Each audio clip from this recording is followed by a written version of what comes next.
Tegemist on haridusteenuste haldamise süsteemiga.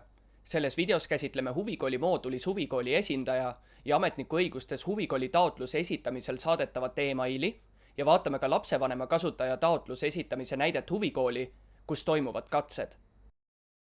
Vaatame lapsevanema kasutaja vaatest, kuidas lapsele teha huvikooli rühma taotlus, milles toimuvad ka katsed. Meie näite puhul lapsevanema Aime soovib esitada taotlust Vahva muusika- ja tantsukooli rühma laulmine algajatele. Avalehelt liigume Minu lapsed nupule. Valime lapse, kellele soovime taotlust teha ning nime all vajuta huvikooli taotlus nupule. Tärnikesega märgitud lahtrid tuleb kindlasti täita. Valime huvikooli. Kategooria aitab meil rühmade nimekirja kitsendada ning valime siis ka rühma.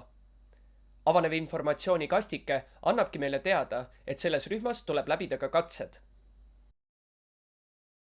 Et näha rohkem informatsiooni katsete kohta, liigume avalehelt huvikooli nupule. Kooli nimi ning alla kerides jõuame rühmade osani.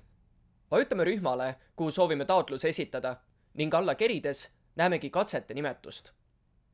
Katsete nimetuse lõpus oleva infonupu peale minnes avanebki infokast, kus on katsetega seonduv informatsioon. Taotluse esitamisel saadetakse meil, mille sisu on vaikimisi huvikoolide üleselt sama. Kui aga huvikool soovib kasutada nende huvikoolile taotluse teinud õppuritele teistsuguse sisuga meili, siis saab seda muuta huvikooli andmetest. Vaatame nüüd, kuidas redigeerida saadetava e-maili sisu ja ka pealkirja. Seda saavad teha vaid huvikooli esindajad. Siin näites oleme sisse loginud huvikooli esindajana Ellena. Liigume avalehelt huvikooli nimele. Juba siit saame tegelikult mõlemat näha.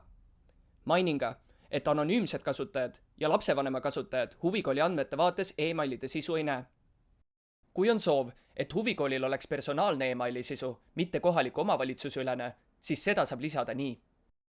Vajutame muuda andmeid nupule. Ning alla kerides näeme kahte tekstikasti, üks pealkirjale ja teine sisule.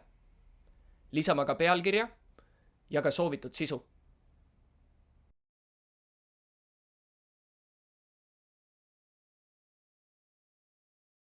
Pärast teksti lisamist on ka tehtud muudatused vaja salvestada.